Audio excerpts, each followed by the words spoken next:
Hey everyone, I am Shubhajyoti Rokit, student of NRS Medical College first year. In this video, we are going to talk about vaccination, the procedure of the vaccination, and necessary information that you should know about the vaccine procedure. And on the later part of the video, we will talk about some of the myths that are going around about the vaccination procedure and how you should avoid from that. Thanks for watching.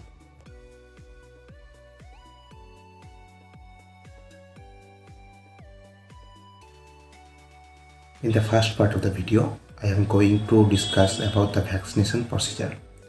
So as you already know, the COVID vaccine is an intramuscular vaccine. That means it is given in the muscular part. Generally, it is given in the deltoid muscle, which is one of the most developed muscle. So it is given in the upper limb in this fashion, in this deltoid region. The vaccine can be given in two doses, in first dose and second dose.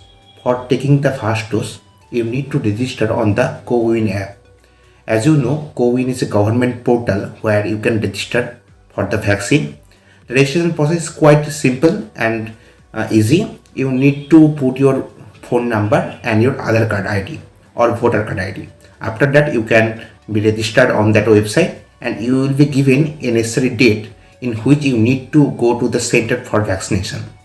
If you are healthcare member, you are in the front line of COVID fighting, then you don't need to necessarily do this CoWIN registration. You can go directly to your institution and they can provide with you the injection, and they will also do the registration process. For the second dose, there is necessary a gap of 6 to 8 weeks. This gap solely depends on which vaccine are you giving. Like if you take the Covaxin, the delay is relatively less, and if you take Covishield, this delay is relatively much more.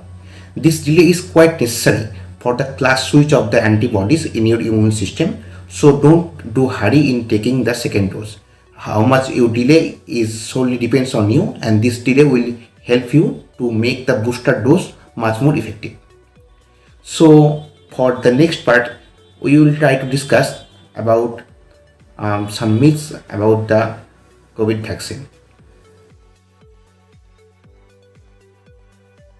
The main myths that are going on about the COVID vaccine is about the side effects of the vaccine.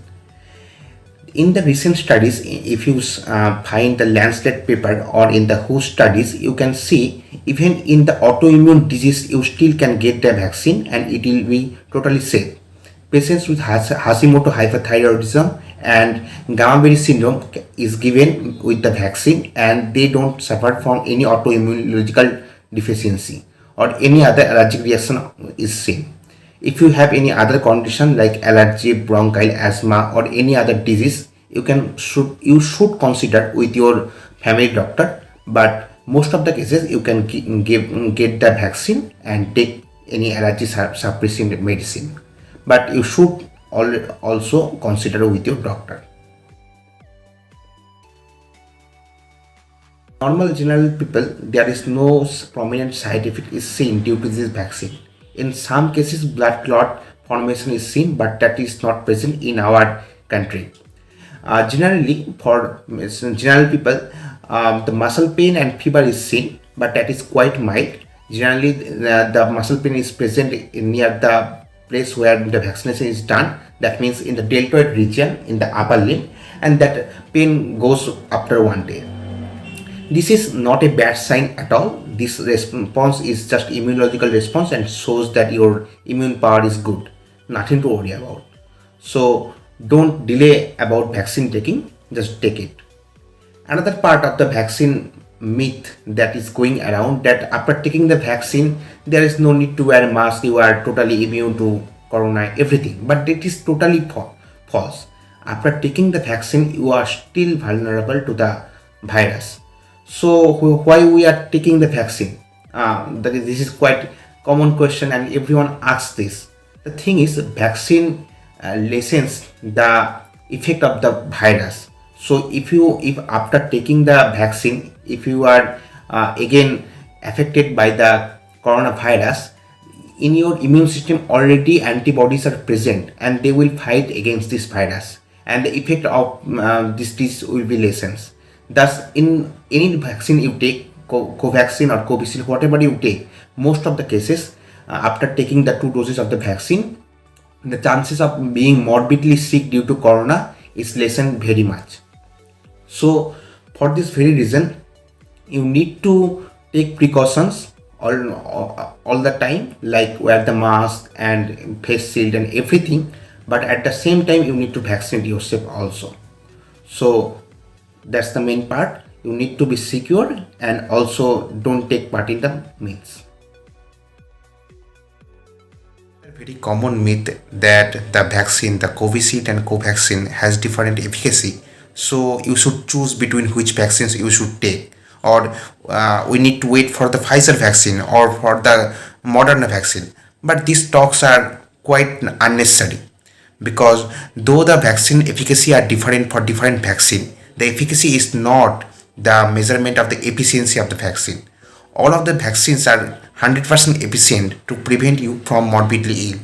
So take any vaccine. Yes, in recent studies, the Bharat Biotech made vaccine Covaxin has more successful rate preventing from the double and triple mutation. But in this necessary condition, you can't have any choice between choosing these two vaccine. So take any vaccine that you have got. That's all.